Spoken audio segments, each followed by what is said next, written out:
Welcome Ooh, to Pokesports. It's a competitive Pokemon podcast, and I'm still just Mike. I'm xRazeOvation. How are you guys doing today? I hope we're all doing okay. I am wearing Yeah. a incredibly festive surf time shirt, which yes, I do have the green screen going on behind me with the whole space thing going on, but I also have some green palm tree stuff going on here. So Hey, right now, I like my core is in space, and I we love both it. got trees, Mike. Oh, This, beautiful. this was unintentional. Twinsies. Grass type confirmed, guys. Rilla boomer. Straight up really boomer. Okay, I think that's probably one of my favorite sayings right now is Rilla boomer. Absolutely. Okay, Rilla Okay, boomer. Rilla boomer.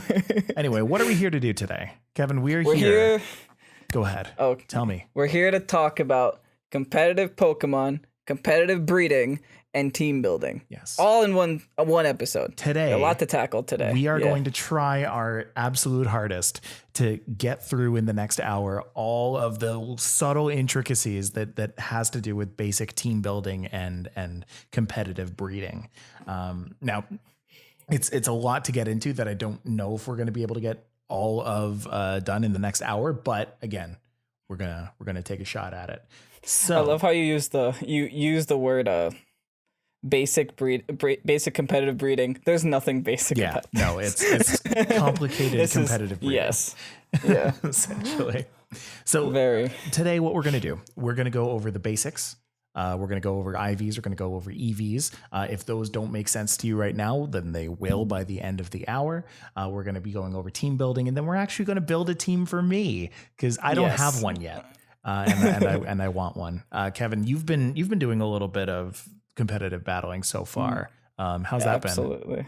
It's actually a very big pleasure. Like Really? breeding the team was kind of stressful, kind of irritating, especially getting some of the right Pokemon you need. But like now that it's done, I mean, it's technically not done. We'll get into that later. But now that I have a team, it's just a breath of fresh air. I love competitive, and I think this game has done a really good job, especially with making the online system feel so much better, so much cleaner, and like just portray a lot more information than it would in like games past. Right. So I think it's definitely just a lot better than what we've had before. I see. Okay. And again, for all those here on Twitch, anybody who's new this week, welcome. This is the third episode of Pokesports. First couple episodes, we did a little bit of predictions and did a little bit of insight into what the first couple days of the game was. But now that we're kind of in the thick of it, we're getting really, really hard into what the competitive escape really is.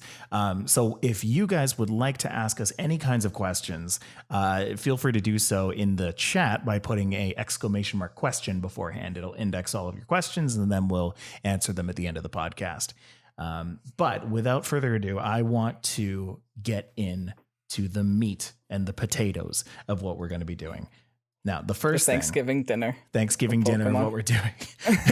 For all of you Americans out there, happy Thanksgiving. We've had it a long time ago. Yeah, So. you've had it at the beginning of the month. Exactly. All right. So let's go into our first topic, which is going to be the IVs. Now, if anybody has ever dealt with IVs before, you'll know that they were quite an invisible kind of stat.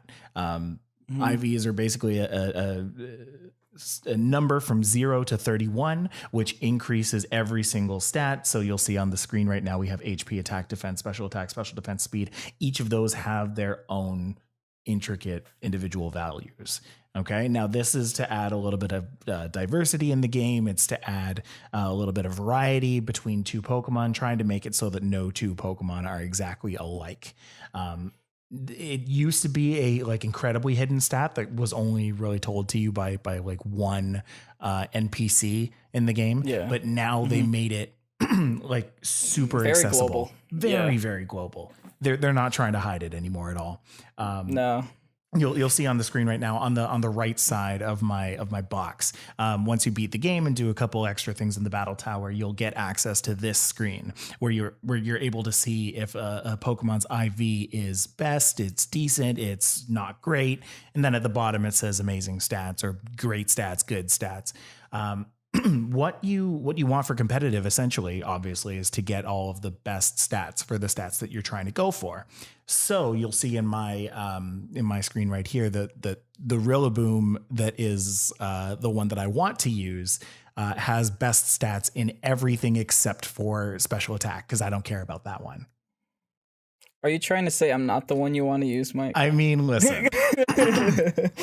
When I went through my game initially, I started with a Grookey.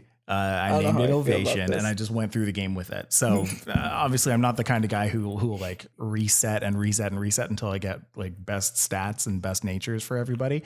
Actually, though, my Ovation, and we'll get back to this, but it started off as an adamant nature. So oh wow, I was you like, got lucky. I like sped through the game so easily because of that. But speaking of natures, yeah, exactly. But yeah, so that's IVs. That's IVs. We're trying to go quick enough so that we can actually get through as much as we can. But IVs, you want best in everything. It's going to give like a very subtle advantage to each of those stats that they're best at. Now, do you happen to know, is that actually 31 stats at level 100? Is that what that is, or is that like 0 to 31 bonus stats? I actually have no idea what it means. Right? But if either I'm being way, entirely honest. there's a ranking basically from 0 to 31. You can think of it like that. Oh boy. For the most part, you want to be 31. Exactly. It basically just makes it so you could have two of the same Pokemon, but each Pokemon is different in terms of strength. Yeah, exactly. Etc. Exactly. Okay, so next up, let's talk about EVs. EVs are effort values. And Kevin, do you want to talk a little bit about EVs? Yeah. EVs are a little bit different than individual values or IVs, simply because IVs, you kind of don't have a choice with what you get. I mean, you can, manipulate those to the best of your ability, but for the most part, they're random. Even through breeding, they're random. You just can increase your chances of getting a better Pokemon until it essentially, gets to what you want it to be. Yeah. But for IVs, this is entirely in your control. You can make a Pokemon whatever you want it to be in terms of EVs. Basically.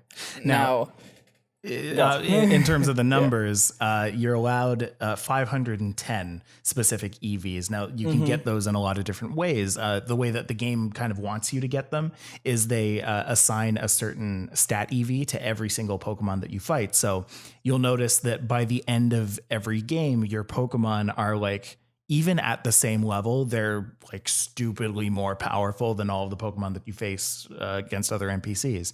That's because all of the Pokemon that you face along the way have that effort value attribute attached to them, and you're collecting them, and you're bringing them in, and you're distributing, you're adding it to your pile of EVs. Again, so 510, but you are allowed 255 EVs per specific stat. Now, and it looks like in this game they changed that too, Mike. It seems like it, doesn't it? It seems like they put it right up to 252. Yeah, that's the maximum, which is what you want it to be anyway. Exactly. And the reason why, doesn't do anything. And let me try and get into the math as quickly as I can here, but even though you have 255 that you can set a Pokemon to, you only get an extra stat after every 4 EV points. So the way that the math works is 4 goes into 255 about like 63 times, then you have 3 left over. So you can get 63 stats for the first 252 EV points. And then after that, you have 3 left over. If you do that plus the other stat that would need 252 points, you have another 3 left over. You have 6 left over, which if you, in the past, I guess, brought everything up to 255, then you would waste 1 stat, which honestly can make or break certain Pokemon in certain matchups. Typically, people would put those extra EVs into things like HP. Now that all goes up to level 100. That's where the kind of division works out, where it's 252 divided by 4 at level 100. That's when you get your 63 stats. They divide that in half usually for level 50 because all of the competitive Pokemon battle at level 50. And you could see a big difference between like the 2 Rillaboom that Mike has on the screen right now. It's a very significant difference, like just the difference an EV train can do. Yeah, like so you'll see significantly higher attack. Exactly. You'll see that like the Rillaboom on top is the Rillaboom that was not EV trained. It just kind of went through the game doing whatever it did. The bottom Rillaboom was specifically EV trained to have 252 attack, 252 speed, and I think it was like 1 or 8 HP, something like that, 6 HP.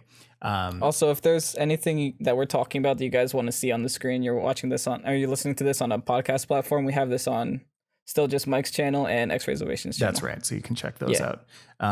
All the show notes essentially are there. Yeah, but I, for the purpose of this specific episode, I leveled both of them up to level 69 so that everybody can kind of see what it looks like at that point.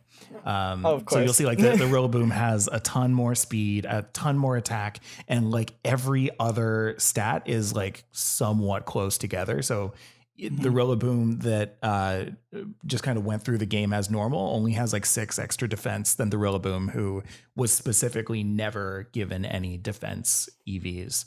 So it's incredible what a huge difference EV training makes.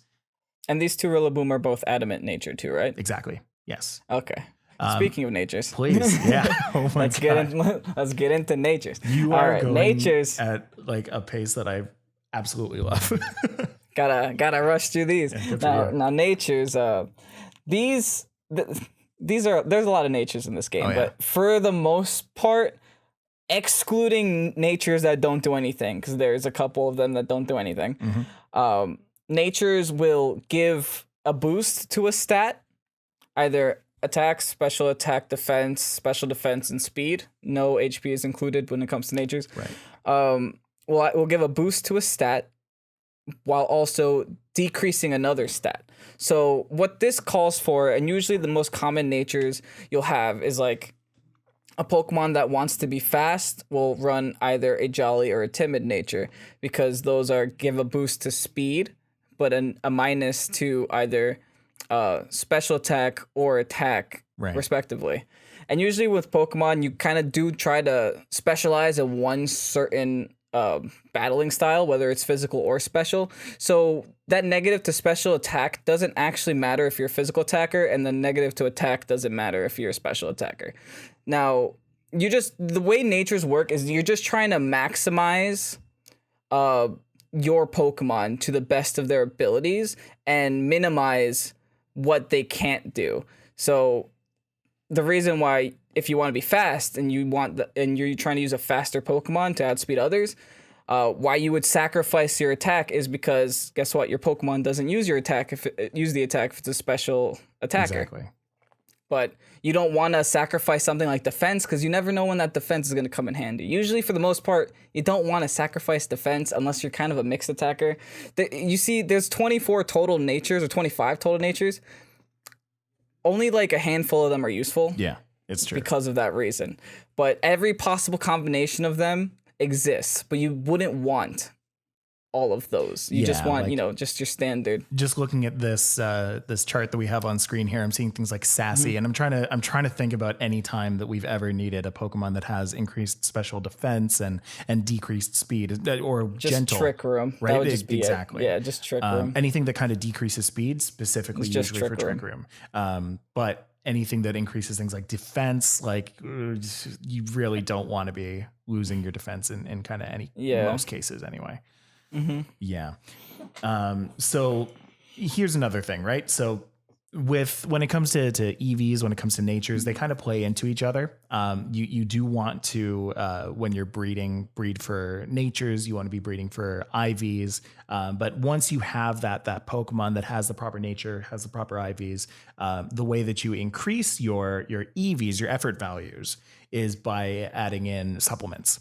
Now in this game, I say supplements because in this game specifically, supplements have become like the only thing that you need to do. In the past, you've had the ability to give like 10 supplements to put up, because every time, let me back up a tiny bit. Every supplement increases your effort value by 10. In the past, they've only allowed you to use 10 of those supplements to bring your supplement effort value up to 100. From there, you kind of had to do whatever the game's flavor of the year was. So you either had to do your super training, or you had to, at one point, it was just battle the Pokemon with, specific EV attributes, right? But now in Sword and Shield, finally, they've given you the ability to use 26 of one given supplement to bring your effort values up to 26 times 10, which is, rounded down to the cap, which is apparently 252. 252, yeah. So, like, with that, there's also other ways that you can do it. That is the easiest way, technically speaking. But it's also very costly. It costs a lot of money. Now, me and you, Mike, when we first saw the trailers for this being uncapped, we're like, oh, this person has a lot of them. They probably, maybe they made it cheaper, maybe did something. No, same price. Exactly. Yeah. You still have to grind to get those. There are other methods you can do. Say that you're a poor Pokemon player. You can stick a power item on a Pokemon, like a power bracer or a power band, and you can go into the wild and just start attacking things. Right. And like you have to look up, because there's certain Pokemon that yield certain EV values that you want to battle, and then there's certain Pokemon that yield bad ones that you don't need. And then that'll just kind of bring you to the same level as an in-game Pokemon that doesn't really specialize in anything. So you have to watch out for that. But if you guys need quick money, you have the option for your Meowth until, I think, January is out, the Gigantamax Meowth. A very easy thing you could do, stick Luck Incense on all your Pokemon, level up your Meowth to as high as you can, and then Gigantamax it in a Pokemon League, and then try to hit your G-Max, scary move. Gold Rush. And try to hit your Gold Rush at least 3 times each battle, and then switch out of Meowth and just sweep with the rest of your Mons. Yeah. You will yield a stupid amount of damage. A stupid amount of money. Yeah, it's insane. I think it's somewhere around like 400,000 after every like last tournament there. And so as long as you're not facing against Leon specifically, I think it is, you'll basically be netting enough to get you somewhere close to, like, I want to say 30-ish supplements per tournament, and the whole thing takes like about less than half an hour to do. So it's crazy. Like, abuse that as much as you can. There's also a quick option. It's not a quick option, but it's like you don't really have to do anything. Right. It's an easy option. There's Pokejobs. So with Pokejobs, you can, I think towards the end of the game, you don't have to beat the game entirely, but towards the end, after you complete a couple of jobs, you have the options of like EV training jobs, which if you stick a power item on them, and you can find the power item in Hammerlock City in the BP shop. It's right in the Pokemon Center to the right. It's the lady in the trainer suit that's in it right there. You can get the power items for 10 BP each, which is actually super cheap. And with that, you just stick the power item on your Pokemon, then you stick them in the specific job. You could put up to 10 Pokemon to a job at a time. So if you have 10 Pokemon that want to be all physical attackers, just stick them all in at once, each give them a power bracer, and then after just 24 hours, you can 252 right there. Yeah, exactly. It just does it all for you. And it's free. Yeah. And it's free. Yeah. So, I mean, for the most part. The key thing to note here is that you can do that with 10 Pokemon at a time per stat, right? So you can essentially get 60 Pokemon EV trained if you do it like totally, I guess, efficiently, if you really want to get every single one going. Well, efficiently, like, you definitely want the power item, though, because the difference is very big. Like, if you don't have the power item, they only give you 96 EVs. If you have the power item, they give you all 252. Like, that difference is really big. Oh, yeah. Wow. Oh, you definitely want the power items then.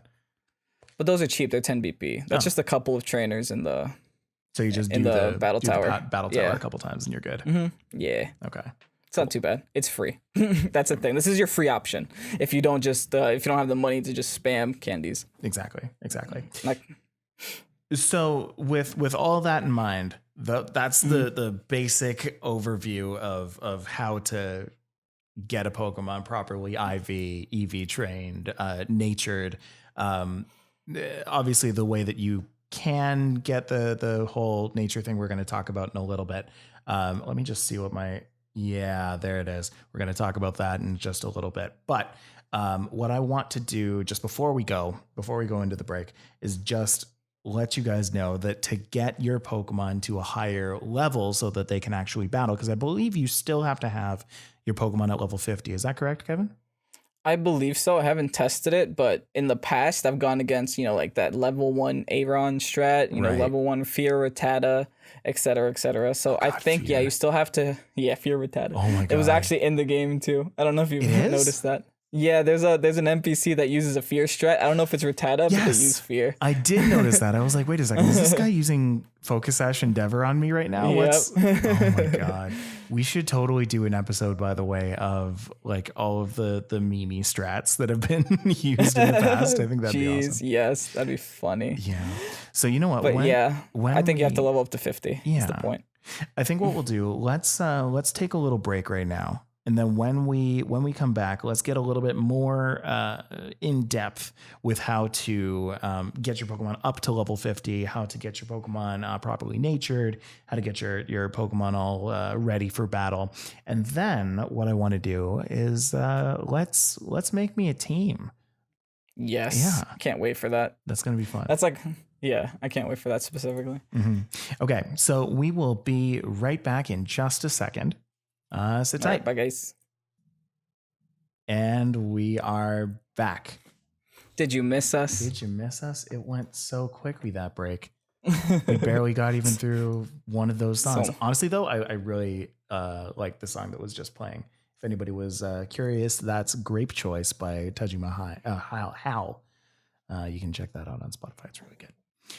Oh. Yo, I didn't hear it. That's all right. You can hear it later.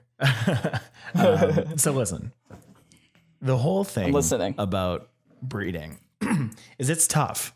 It's really hard, and it's time consuming, and it requires a lot of thought and planning and resources. But there are things that can make it easier. Yes. One of those things being on the screen right now is the Destiny Knot. Destiny Knot will, if one Pokemon is holding it, transfer the nature of that Pokemon down to its egg. No, that's Everstone. Everstone. Destiny Knot transfers the IVs of the Pokemon. Yeah. Transfers 5 of them down to no, actually, sorry. It's some now of I'm all them. mixed up. So now Destiny Knot transfers 5 IVs between the two Pokemon, between the two parents, down to its egg. Mm-hmm. So again, in one given Pokemon, you have 6 potential IV stats. You have HP, attack, defense, special attack, special defense, and speed. Between that and the parent, you have 12 potential stats that can be passed down. So if you have, and let's see if I can scroll back up to this one right over here. So you see in this one, in this screen, how it shows all of the best IV stats. It will transfer, if I were to give a Destiny Knot to this Pokemon, it would transfer down potentially 5 of these, but it could also transfer the IVs of the Pokemon below it, or the Pokemon who's a partner of it. And essentially, if you're playing competitive Pokemon, you want to have the best kind of your Pokemon that you can have. So that's what you breed for, because there's nothing worse than a situation where you know that you can live a certain move, or you feel like you can live a certain move, but you're killed by it just because you don't have the max amount of stats that you can have. So you have to try to Pokemon is just maximizing your losses. Exactly. Or minimizing your losses. Yeah. Maximizing your benefits. You're basically min-maxing all of your team, always. Mm-hmm. Yeah.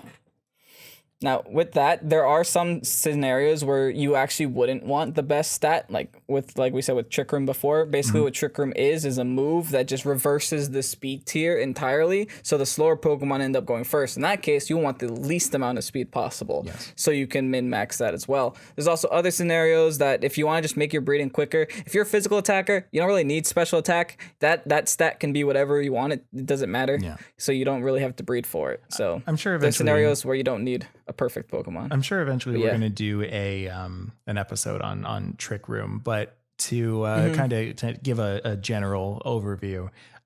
Trick Room is completely enabled by one specific move, which is Trick Room, which completely switches the speeds of two Pokemon, or all the Pokemon on the field. So Pokemon who have the least speed are suddenly given the first priority in attack. Now I say priority like it's not already a term in Pokemon, but priority is still priority. We'll get into that as well. If you know, you know for now. So that's Destiny Knot. It transfers the IVs between the two Pokemon. Obviously, between both Pokemon, you do want the best IVs possible so that you have a higher chance of getting a Pokemon egg that has all 5 IVs that you need that are correct. Usually you want to stick Destiny Knot on the Pokemon that has the better IVs. Yeah. Because that's the one that's going to be transferring it around that you want. Right. So whatever stronger Pokemon you have out of the two. I mean, when it comes to breeding, when you're breeding without a Ditto, it's like you essentially have to keep just inching your way closer and closer to 6 IVs. That's the annoying part. Which means that you might be constantly taking your Pokemon back and switching out the one that's one of the parents. So suddenly the egg that's hatched is now the one who has the Destiny Knot and is the one who's in the daycare. But that's IVs. It's complicated and it's confusing, but you can do it. I believe in you. Next thing. And then Everstone. Yes, you were talking about Everstone. Yes. So Everstone is the item that when the Pokemon is holding it, it'll transfer down the nature. Essentially, you want to do that for the other parent. Usually, what you'll see is people giving one parent a Destiny Knot and one parent a Everstone. The parent who's holding the Everstone, say you want an Adamant Rillaboom or an Adamant Grookey for an Adamant Rillaboom, you give the Everstone over to the Rillaboom / Grookey, and then you give the Destiny Knot to the other parent, be it a Ditto, be it another Rillaboom, be it anybody else in the same egg group, because that's another thing is that there are egg groups in this game. Certain Pokemon can only breed with other kinds of Pokemon, so make sure you look up your egg groups. Those are very easy to find though on things like Bulbapedia. Yeah. And also, breeding is, I know it sounds like scary and tedious at first. It is, if you can get your hands on a 6 IV Ditto, your life is easy. Or just a good Ditto. Yeah. Then, because Ditto can breed with any Pokemon that can breed. So you don't have to worry about matching males and females of the same egg group. You just have a Ditto. If you can get your hands on a good Ditto, then you're golden. If you can get your hands on a good version of a Pokemon that you want, then you're golden. Yeah. But yeah, Dittos are typically the nuts. There's a lot of streamers giving out their breed checks right now. You could definitely hit them up for one. Certainly. Absolutely. I am one of them. I don't need all of these Magikarps, trust me. I mean, I guess that's true. I have a lot of Grookeys in my box right now. I can probably give some of those away too. Yeah, why not? Cool. Yeah, why not? All right, so moving on, I want to talk about this super confusing EXP chart that we have right in front of us. EXP is apparently a thing in Pokemon Sword and Shield and in previous Pokemon games. There are different EXP categories. There are Pokemon who require a lot of EXP to reach level 100, level 50 to level up in general. There are some Pokemon who do not require a lot of experience to level up. Now you'll see on the screen here that we've got things that go from erratic, which, need only 600,000 experience to get up to, I think this that's screen is level 50. Yeah, it's level 50. And then there are some Pokemon that need like almost 3 times that to get to level 50. Now, the easiest way that you're doing that is that you're hitting these levels is by giving EXP candies, which you can get from max raids. Now, this chart here shows the exact efficiency amount, like the right amount of candies that you need to give in order to get that Pokemon to level 50, because you don't want to be wasting your extra large candies. You don't want to be wasting your large candies. It's just, it's a whole thing. Because those are hard to find. They're hard to find, exactly. And you have to farm for them, and it takes a while. And they might not exactly be the hardest to find per se, but they're definitely the most time Tedious. consuming. Yeah. Yeah, tedious. Yeah. Another thing that me and Mike forgot to mention is that when you're making a competitive Pokemon, do not level them up before you EV train them. Or if you're gonna do that, use candies. Because candies won't increase EV values, but battling Pokemon in the wild or in battle will mess with your EV values. That's why you either want to max out first if you can, or you level out first. One or the other. But only use the candies if you're leveling out first. Yeah. Don't battle Pokemon. We're just trying to save you time here. If you've created the perfect Pokemon, don't ruin it by playing the game. Just get these nice candies, make them nice and a plump, and feed them all these candies, and they'll be fine. Give it candies, give it supplements, pump it full of protein, pump it full of calcium, give it an HP up. Give it the multivites. It'll be okay. We need some Centrum Select in your Pokemon, please. All right. So once you know all about all of that, you, I would say, are ready to build a team. You're ready to play with the big leagues. That's all that the pros need to know before they enable themselves to actually, create a team. But I will say, we taught you how to. Yeah. Oh, tell me. We taught you guys how to build the perfect Pokemon. Now we gotta teach you how to build the perfect team of perfect Pokemon. Exactly. The next step, the team building phase, the longest step probably. Probably the longest step. Yeah. Yes. I think the first part is the hardest to understand, but once you grasp it and once you know it, it's so quick. It happens so fast. I was able to breed a proper Rillaboom, and I was able to breed a proper I forgot the other Pokemon that I'm working on right now, but I was able to breed that in less than an hour each. And that's just good. That's just how long it takes. I do it on the train when I come home from work now. Like we're good. Okay. So for VGC 2020, 2019, 2018. VGC again is the video game competition that is Pokemon's proprietary tournament that they do every year. It's the one that you want to be playing if you want to be known essentially for playing Pokemon. VGC is a tough beast to play because it's a doubles match. You don't have just one Pokemon against another. You have two Pokemon who can target each other, who can target their team. It's a thing. Yeah. An easy way. You have a lot more outcomes with VGC than in singles. Yeah. An easy way for you to get understanding of what Pokemon that you want to actually use is a site called Pikalytics.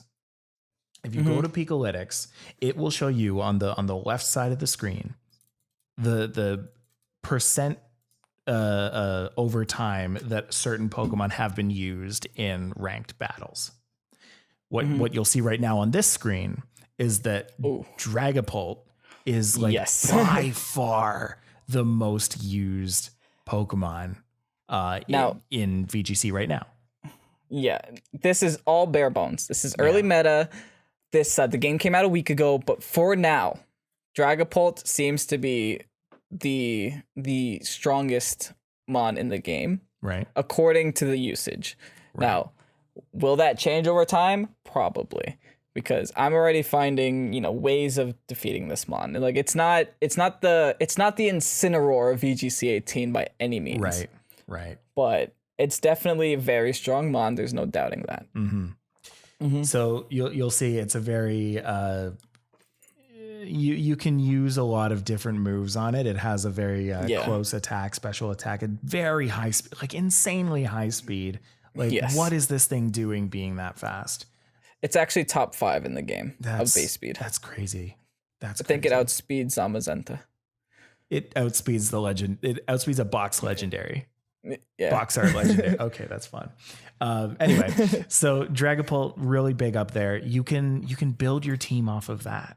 You look at that, you say, okay, I love the fact that Dragapult is there. Let me have that as my staple, and then find some other people that work. You might, in fact, want to look at the full top 10 and pick your entire team through there. Typically, if one Pokemon's up there and the other ones are relatively high percentages, like you'll see right there with the 27 for Arcanine, 24 for Excadrill, et cetera, they're typically on the same team. Also, Pikalytics, yeah, they show teammates, like percentage of Pokemon that are also paired with this That's Pokemon. right. So you can essentially build a team that way also. Just Yeah. looking at what other people are running with Dragapult.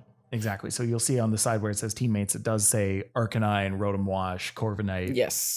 Gyarados, Ferrothorn. Like those are all the teammates that are usually sent with it. I mean, really, and again, since it's so early in the meta, you can create your own team kind of whichever way you want. If you think that something's going to work, do it, right? And typically when you're building a team, you wanna build it to counter the meta.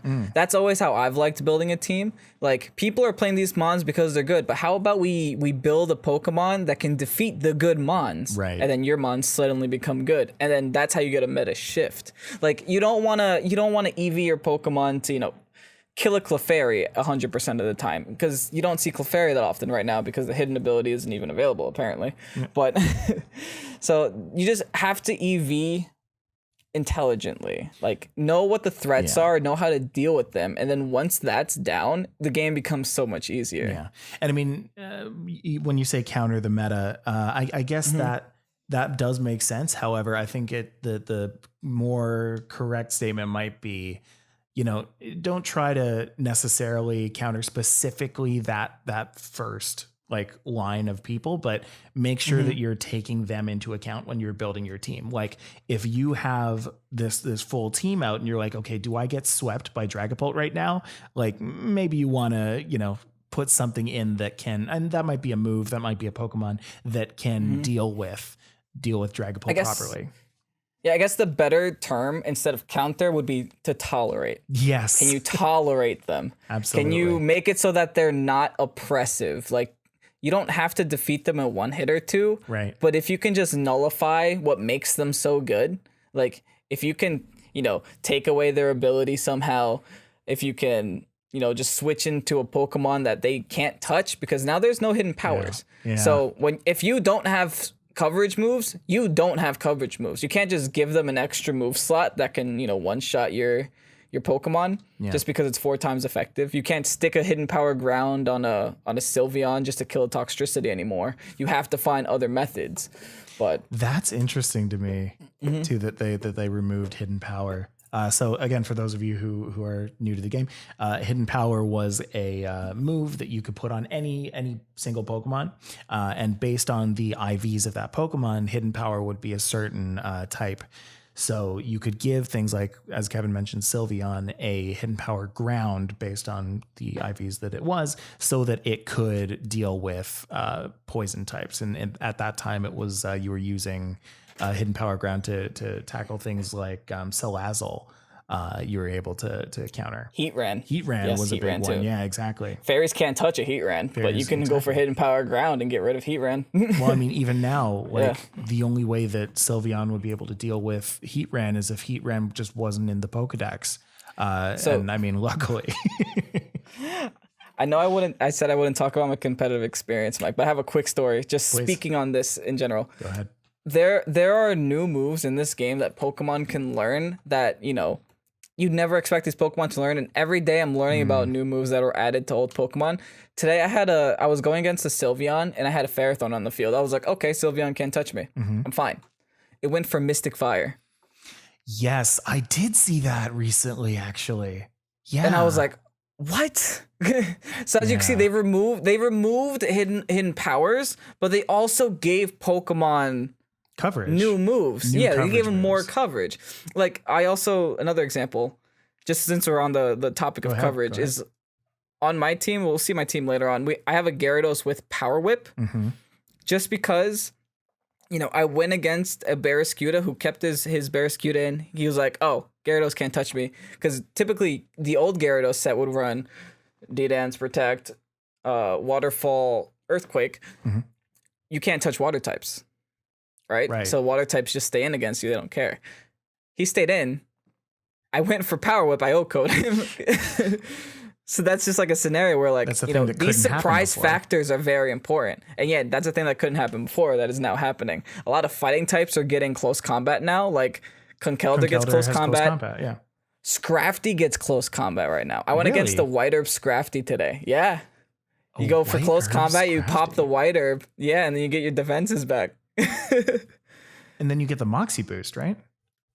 If you Oko, yeah. Oh my god, If you kill. that's incredible. Mm-hmm. Okay. I like this game now. This is nice. There's a lot of new moves on old Pokemon. So it's interesting because it essentially makes old Pokemon new Pokemon again. Yeah. Right? It gives that nice breath of fresh air. So like Pokemon that weren't relevant are becoming relevant because they're just getting these new moves. So that's always something interesting. I like. Right. Interesting. Okay, so I think what we'll do now, let's talk about your team. You did a nice little segue into your Gyarados there. So on the screen right now, we have all 6 of Kevin's Pokemon that he's using right now. Obviously, we see the Gyarados there with Intimidate, Lumberry. Why the Lumberry, by the way? The Lumberry, just because I didn't have anything on my team to like really take a burn move or take a Will-O-Wisp. There's a lot of ghost types in this generation, so I always fear the Will-O-Wisp. You could have like Will-O-Wisp Gengar, Will-O-Wisp Chandelure, Will-O-Wisp Sableye, which is all on my team. So if you burn a Gyarados, I'm done. Like I can't do anything. That's so I true. didn't even want that possibility. Because that's you are also why I replacing have Power Mental Whip Herb on with- Sableye. You are replacing Yeah. Power Whip with or Dragon Dance with Power Whip. So you Yeah. definitely Later don't on, I want do to burn. change that though. Oh yeah. Okay. Yeah, this team changes a lot, and we'll get into that later. As to like, because once you build a team, you're not done. Okay. So for the Yeah. people who aren't watching us on Twitch right now, just to quickly go over, he's got a Gyarados, Toxtricity, Ferrothorn, Sableye, Dragapult, Darmanitan.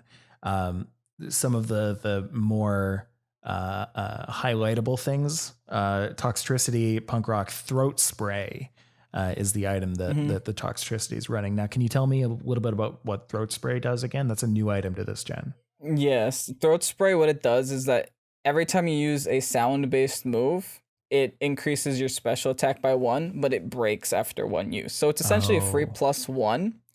But it works well with Toxtricity because Toxtricity has a lot of sound-based moves like Overdrive, Snarl, it even gets Boom Burst. And it has an ability called Punk Rock, which makes it so that not only do you do more damage with sound-based moves, you also receive less damage from sound-based moves. So it essentially makes you a very sound Pokemon. I want to run this concept by you of Throat Spray breaking after 1 use. Throat. Because I'm trying to think about this. When you use I didn't like Throat, it. oh, really, you didn't like it? Okay. No. When you but use continue. Throat Spray, it increases your attack or your special attack by 50%, correct? Yeah. That's 1 stage. Is that not the same as, say, a Choice Band? Yes, it is. It's the same as a Choice Band, but Choice Band you're locked onto 1 item. Exactly. And but I'll tell you what I ended up changing it for because I found it I was thinking that maybe it was multi-use because I've never used the item before. Okay. And if it's multi-use, it's worth it because you could just spam it and then power creep. But with what I ended up changing it for was just Life Orb. Life Orb. It's not 50% increase. It's a 30% increase. But you know what? I don't have to use a move to get it. I get it immediately right off the bat. So what I found with Toxtricity is that without that boost, your attacks aren't doing enough damage. Okay. Yeah, you want to like the first turn is actually very underwhelming. And you only get the boost on the second hit. You don't get it on the first. So with Life Orb, you end up getting on the first hit, and it does a significant amount of improvement too. Right. Especially when with those hard hitting moves like Boom Burst, like it'll just boost Boom Bursts exponentially. Well, not exponentially, like a lot more than it would, in Overdrive, just because Boom Burst has that much more base power. Right. Okay. Tell me about the Mental Herb on Sableye. I have Mental Herb just because if I'm taunted, I can't do anything, and I don't like Mental that Herb fact. do? It doesn't let you be taunted. No, yeah, it But it removes breaks after 1 use? debuffs. Yeah, it breaks after 1 use, removes debuffs. I see. So like taunts and stuff. Because if I'm taunted, I can't use Quash, I can't use Recover, I can't use Will-O-Wisp. I just become a foul play bot, which isn't what Sableye's meant to do. Right. I mean, it's foul play is there in case I get taunted twice in a row. But Usually if I see they have taunt, that's just a little warning to, okay, switch out. I see. Or else you're just gonna have a useless Pokemon on the field. Huh. All right. And then the Ferrothorn is pretty standard to me. I've seen that. Yes, build that's of just Ferrothorn, very standard. Here and there. I'm curious though about the Dragapult eject pack. Yes. Choice there. Are you still using eject pack on your Dragapult? Yes, I am, because I actually enjoy it a lot. Oh, really? So, as you can see, my Dragapult has the ability Clear Body. So I don't know if it was last episode, the episode before, we talked about eject pack, and we talked about how we didn't think it was going to be good because of Intimidate, because they could just force a switch out on you. Oh, okay. I have Clear Body. My stats can't be lowered by them. I choose when I switch, and then I essentially have a Draco Meteor U-turn, which is really good. Interesting. I am able to 75% health of Pokemon, take them down to 25% is what I meant, with just, a straight up Draco Meteor, and then switch out into something that resists them, and then they just don't get anything done. Do you think that's why Dragapult is number one right now?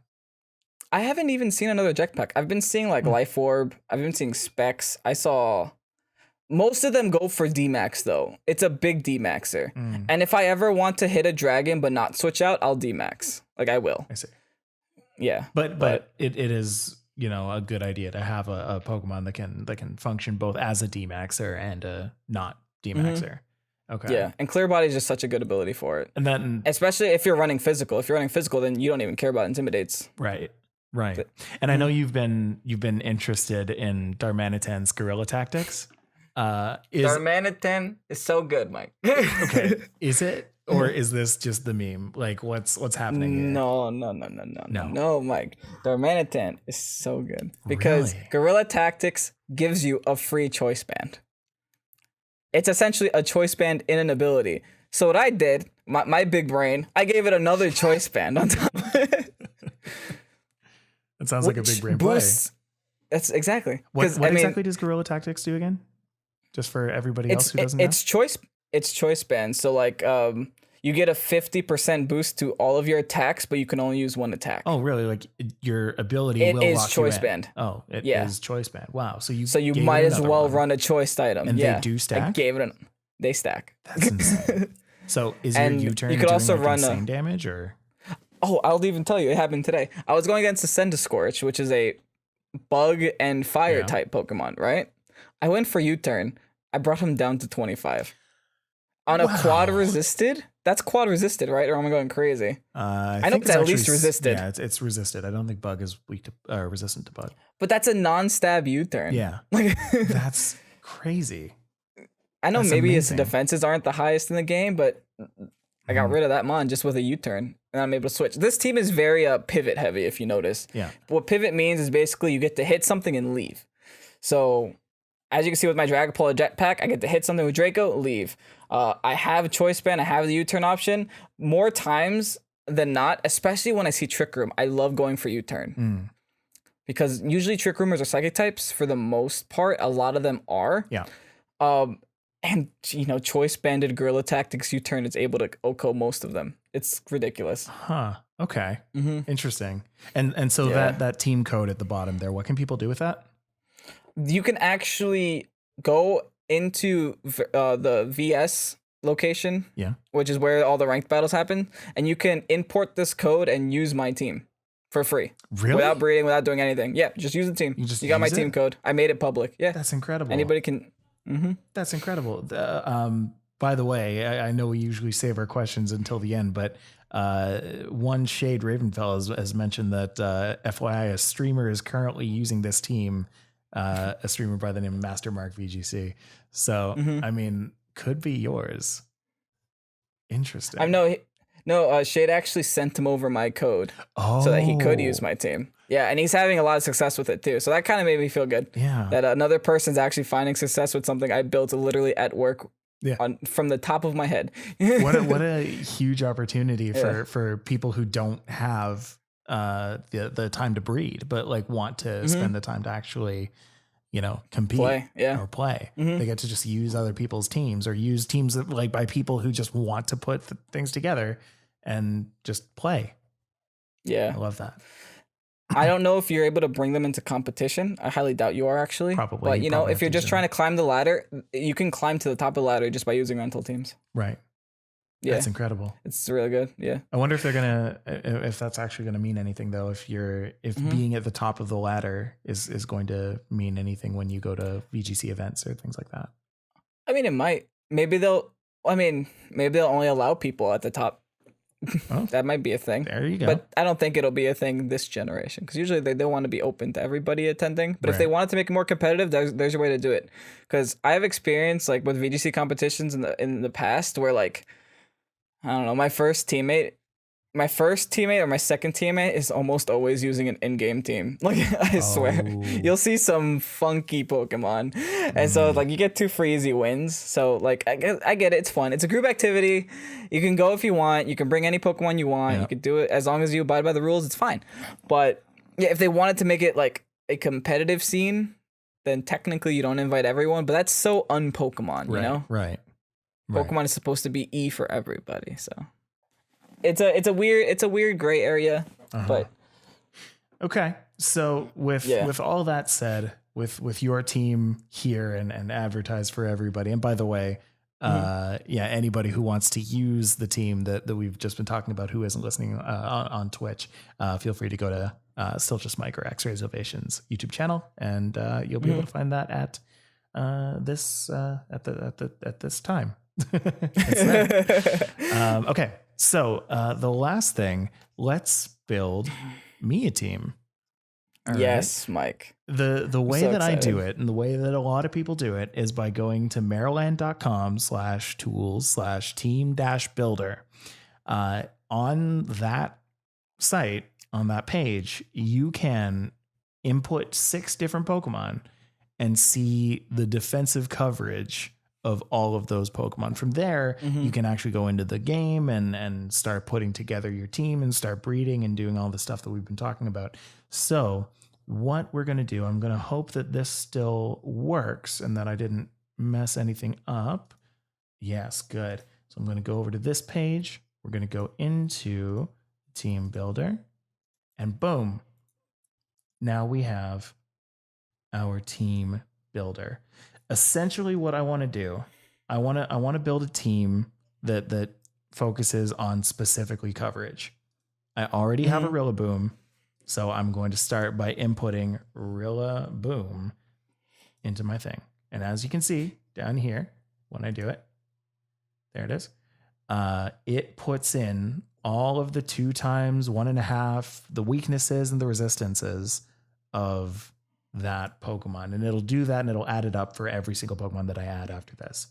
So And usually when you guys team build, you kind of want to have a direction. You never want to blindly team build. You want to try to work around a Pokemon, work around a gimmick, work around an idea. yes, Anything. Like right now, Mike imported Rillaboom. He wants Rillaboom on his team.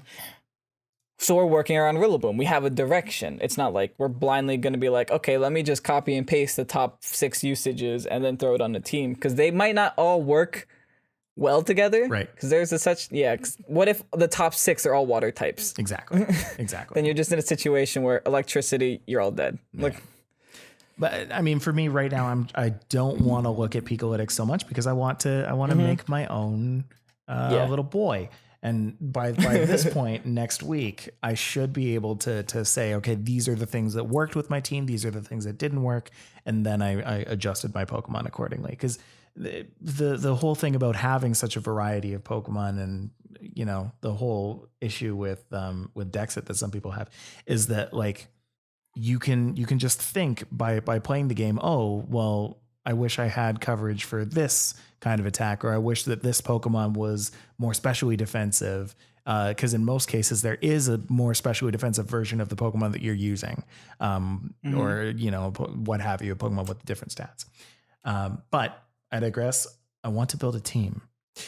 Rillaboom is my first, and I'm thinking my second one is going to be Dracovish?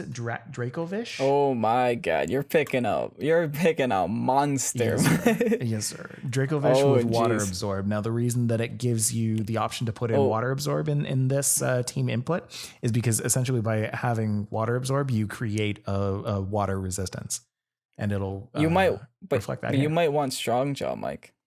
Is that strong jaw? Strong jaw boosts your Oh, that's true. Dracovish is your Dracovish, super move. So. It'll boost your super move. But I have an idea on how we can fix being immune to water. Tell me. I got an idea, Mike. Mm-hmm. So looking at the weaknesses that we have right now, so far with these two Pokemon right now, they cover each other almost perfectly. Yes. I mean, we're still weak to poison, we're still weak to bug, we're still weak to dragon, and we're still weak to fairy. So there's a couple things that we can do, but I think to maximize Dragovish's complete potential. Okay. Rain team. A rain team, a Rillaboom Because that team. also removes the fire weakness from your Rillaboom also. Because rain will nullify the fire damage. And it'll also, and then Dracovish is water and then dragon. It'll boost your Fishious Rend. The Strong Jaw will boost it again on top of that. Right. You can D-Max and boost it another. There's a couple of things it's just There's some things you can do with this. So question for you, what is the better rain team enabler right now? What starts I think Pelipper is the only one actually. Really? Or you could always D-Max. Like that's a new option with D-Max is because if you use D-Max water move, you set rain. So you don't technically need Pelipper. Pelipper's still good because it gets access to Tailwind also, which would also work well with your Dracovish because you do more damage if you outspeed. Yep. So if you set up Tailwind, you'll outspeed. Okay. For the most part. So you know what? Yeah. I'll do that. I'm going to put Pelipper for now, but with the contingency that if I find that Pelipper is weak and is only being used to set up rain, and is really really necessary for that first turn rain, then I'll keep it or I'll dump it depending on how it performs. And another reason why Pelipper is really nice with a Dragovich is because they don't share the same electric weakness. Because Dragovich isn't weak to electric because it's part dragon. Oh, that's true. That's true. Okay. So we've got three, and we've been doing this for what, like less than 10 minutes, and we're halfway there. We got pretty solid core. We're building a team. All right, so let's go back. Let's see, what else would benefit. I'm thinking something that can abuse the fact that something that doesn't need necessarily rain to operate. Something like a psychic type. So you want like a team that can be accessible in rain, but doesn't depend on it. Exactly. Yeah.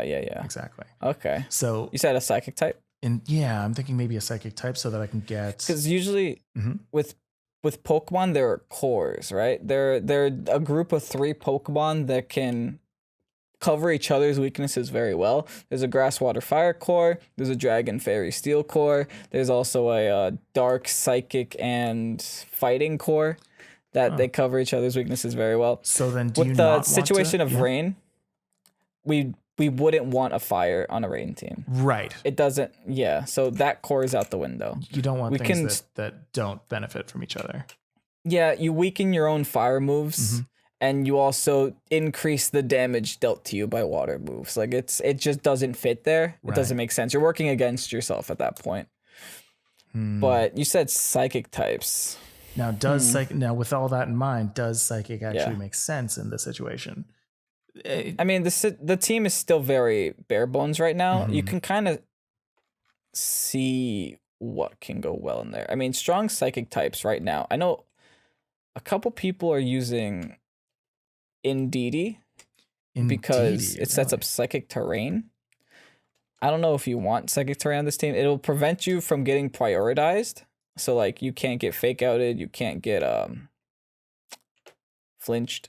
Interesting. So you can't get bullet punched. Yeah. So you see what happens when I put Indeedee on this team is now I have 1 extra resist to other psychic moves. I have an immunity to ghost because it's normal psychic.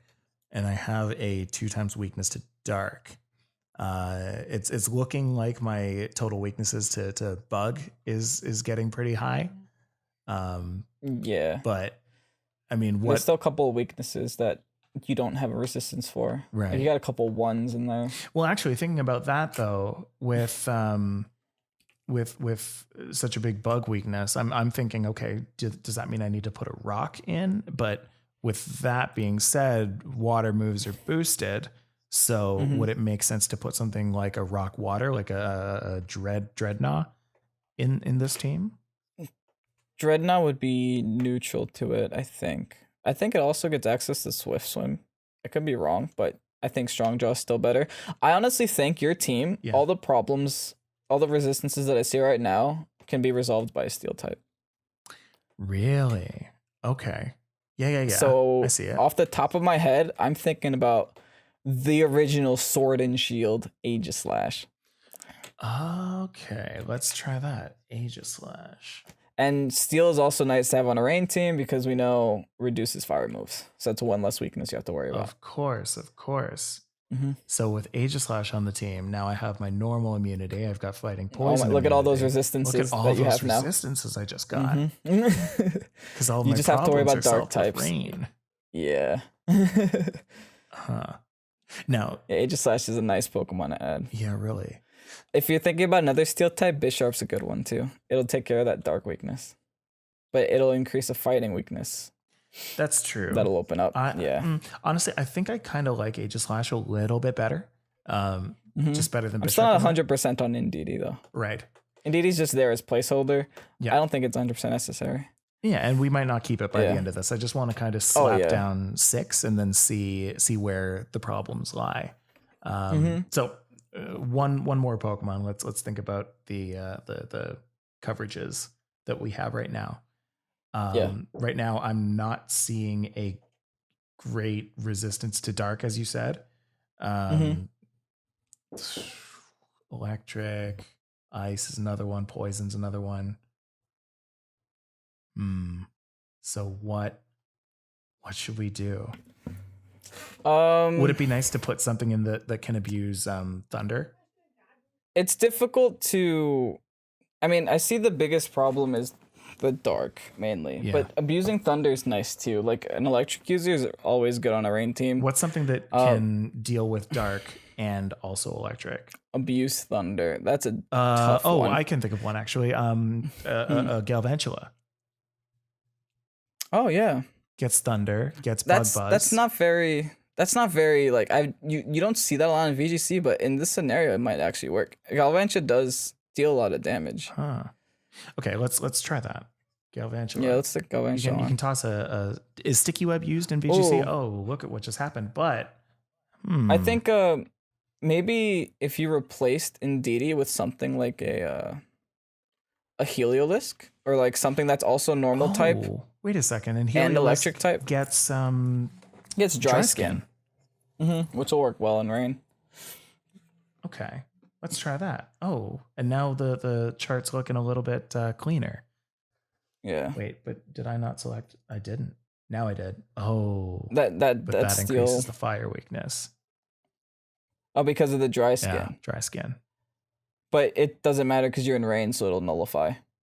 Yeah, I mean it'll be. It does. Not it'll just be back to 0. Right. Okay, so we've got this team right now. We've got Rillaboom, Dracovish, Pelipper, Indeedee, Aegislash, and Heliolisk. We have with 3 of the Pokemon are weak to fire through one way or another. And then we have 3 other Pokemon that are weak to 2 things. But we have a great great offensive against steel types. We have a great offensive against water types. And a bunch of other stuff as well. So it's looking good at first glance. Now what I want to do is I want to see polishing. Yeah, exactly. We're going to polish it up a little bit. And this is going to kind of extend the podcast by a little bit longer. That's fine. That's okay. I've got time. I hope you have time, and we'll do questions after. Yeah, I'm good. Yeah.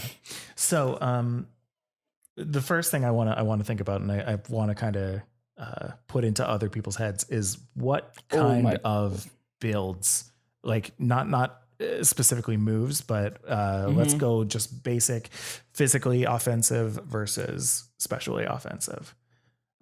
Okay. Well, oh yes, that's very important to consider because you always want to have a spread, like damage throughout your team. If you have too many physical attackers, you're walled by a defensive Pokemon. If you have too many special attackers, you're walled by a specially defensive mon. So you want to have an even split. Rillaboom, physical. Dracovic, physical. Pelipper, special. Indeedee, also special. Aegislash, either or. It's a toss-up. Right. That's a flex mon. And then Heliolisk, special. Now, like looking at your team first glance, I think it lacks tank. I see. It definitely lacks tank. Now, there's a couple ways to fix that. Oh, yeah, tell me your ways. The first thing I could think of would be to replace the Indeedee. Yeah, we really don't like this Indeedee right now, huh? Yeah, Indeedee is not making me happy. You can replace it with something like, I mean, I'm liking something like an Araquanid. Araquanid, would be really? Water Bug. Okay. What would that do to your team? Would that be water absorb? It would be, what's that move? Water bubble? No water. Yeah, it would be water bubble for sure. Okay. Halves damage from fire moves, doubles power of water moves in the water. Oh. Also. Or not in the water or outside the water. Like it would just double it, rain? period. Oh, it doesn't matter. Rain would just double it. Oh, okay. Damn. Yeah. Not double it, but you know what I mean. It would boost it. What did that do? It gave us ground is covered. Fire is covered. It gave us a lot more coverage, is what it did. Yeah. A lot more resisting. Heliolisk, I'm also thinking about replacing for Toxtricity. Really? And so explain the reasoning behind that. The reasoning behind it is because your team normal is nice. It'll give you that immunity to Ghost that Aegislash likes. But I was thinking about sticking a weakness policy on Aegislash anyway. Okay. So you kind of want to get hit by Ghost moves because Aegislash has that defense that can take a Ghost move and then deal back twice as hard. So what's the point in having the Heliolisk there if you already have the Ghost immunity? Okay, so let's switch Heliolisk out for what was it, Toxtricity? Yeah, it also gives you the poison type. That's true. You have a Pelipper to cover the ground weakness, and you also have Rillaboom to be resistant to the ground, and then Araquanid to be resistant to the ground. Okay. I like this. Your team is so good against steel types. Wow. Yeah. Oh yeah. No, it's crazy good. Yeah. Pretty good against fighting as well. Yeah. Yeah. You have Aegislash, you have Toxtricity, you have Araquanid. Is not going to hold a candle to me. No. And then you added a Ghost weakness there, but like I said, that's what you wanted. Right. Like that Ghost and that Dark, the reason why I wanted Aegislash in that slot is because Ghost and you want to get hit by those moves. Okay. So what I'll do then, I'm going to breed these over the next couple days. Well, next day or two, really. Except for Dracovish, because Dracovish you have to do the whole fossil thing for, right? Okay. Yeah, I got a couple extra. Oh, okay. Oh, well, that'll help. Yeah. And then I'll test it out this week, and then next week when we talk about our battle experiences, then we'll see how it did. So wait, Mike. Yeah. Some last minute thoughts. Tell me. I'm also looking at Frostmoth. I know you have an affinity for Frostmoth. You know I love myself some Frostmoth, man. Do you think Frostmoth can fit in this? Absolutely. Yes, actually. I'm looking at it. Your team lacks a supportive mon. Usually you want to have like one or two supports and the rest like offensive threats. You got a bundle of offensive threats, and Frostmoth is just a special wall. Like if you can get ice scales on it, it's a wall. Okay. I'm convinced. Yeah. You know I loved Frostmoth from like the second I found it. So yeah, this mon gets some good doubles moves. Yeah. Okay. So again, I'm gonna breed up these 6. I'm We're going to use these 6, and then we're going to see how we did next week. I think everything still seems pretty good, right? Yeah. Nothing's like out of the ordinary crazy. I don't We got think an extra so. weakness to fire, but it doesn't matter. Again, It's the fire Frostmoth. weakness is so irrelevant. like it's not even irrelevant. It's like it's mitigated. Like we're dealing with it. Maybe if is there a move that I can use to guard myself against that? Well, now that you mention it, Frostmoth has the move Aurora Veil, which halves damage from physical and special attacks for 5 turns.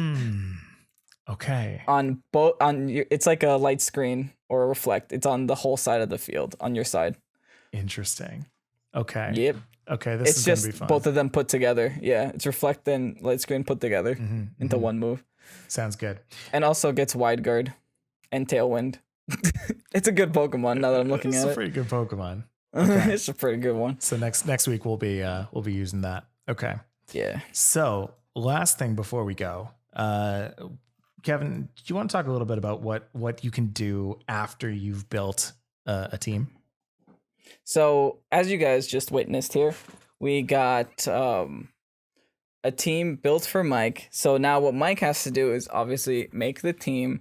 And then once he makes the team, now what? What do? You have to go over to ranked battle spot because this is good on paper, right? You saw it covers weaknesses on paper, but something you're going to learn the more battles you get into is just because it's good on paper doesn't mean it's actually good. You have to test the team out. No team is perfect, and no team will ever be perfect, but you want to try to get as close to that perfect mark as you possibly can. So, like I said, you have to get onto the VS tab, test out the team, do some ranked battles, and also change the team accordingly. I've literally changed my team like a total of 6 times. That team you saw earlier, we talked about earlier, is very different than what I'm running right now, and I'm still making changes of how I'm going to change this team up in the future, because now that I have experience with the team, I know what my weakness is.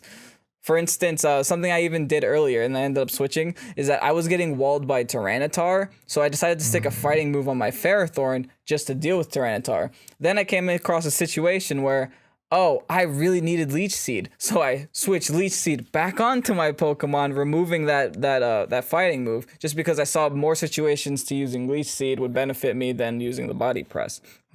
Like I said, it's a never-ending cycle of just trying to improve your team and trying to improve yourself as a Pokemon competitive player.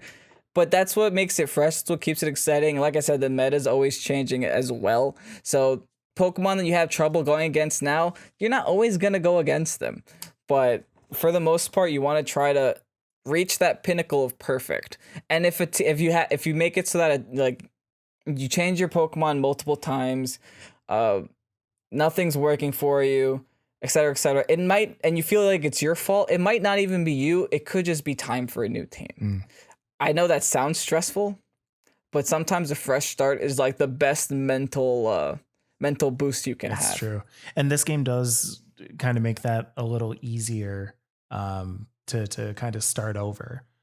As long as you're willing to put in like maybe 3 to 4 hours of your time, you're going to be able to create a new team. Yeah. In the past games, it used to be very, very hard. It was punishing. It was very punishing. So I mean, this is good. Okay, so that's very helpful. Before we go, we do have some questions today. So I just want to run a couple by you. Let's see. Sums Oliver, who by the way has followed us as of today, so thank you for following us, asks the question: should I stay away from game exploits? Can they hurt your game? For example, the date scumming, I guess date scamming, maybe. Trek, what do you think? Should people be staying away from game exploits? Do they ruin the game? This is a kind of a controversial topic, not really, but personally, I know other PokeTubers and other Twitch streamers would say differently. I'm not going to name any names, but there were a few Pokemon streamers that were very vocal about this, how they think that it's unfair, it's unjust, essentially like, PK Hex. I'm kind of under the impression that if it's in the game, then it's in the game. Right. Like, I don't think it'll hurt your game. Right. Like, I doubt it. I'm going to be, like, completely transparent. I have been using it because it gets me my Pokemon faster. And at the end of the day, whatever gets you your Pokemon faster is the better option, in my opinion. Right. Because what makes that any different than you just exploiting the money grind with Meowth with 6 luck incenses? It's essentially the same thing. It's just a coding error. And if they feel the need to patch it, they'll patch it. But if they don't feel the need to patch it, then it's right there for you guys. Yeah, that's just my opinion. The way that I kind of see it is I'm a little on the fence, honestly. Like I understand. I don't I see both actively sides. look for the exploits, and I'll kind of just follow a game and I'll go through the methods that I find. But at the point where you do find an exploit, it's kind of like, oh well, damn. Like if I'm not using it, then other people are, and suddenly I have this massive disadvantage, and it takes me so much longer to actually get there. So then I'm tempted to use it, which is its own set of issues in and of itself. But I mean, I don't really think of it here or there. I don't care if I'm facing up against people who, have hacked their Pokemon into the game, or people who have exploited, their way to their way to, finishing things quickly. Because at the end of the day, like, I can make those Pokemon myself. It'll just take a little bit of extra time. And at that point, I'm playing the game. Right. Like, it's not like it allows any illegal things to happen. Like, you're not seeing any super powered Pokemon. You're not seeing any Pokemon with abilities that they shouldn't have, because the game does check to make sure that, everything that is allowed in the game right now is in the game. Is in the game. Exactly. Yeah. That's a good point. Yeah. Because there technically is nothing illegal with these Pokemon. Right.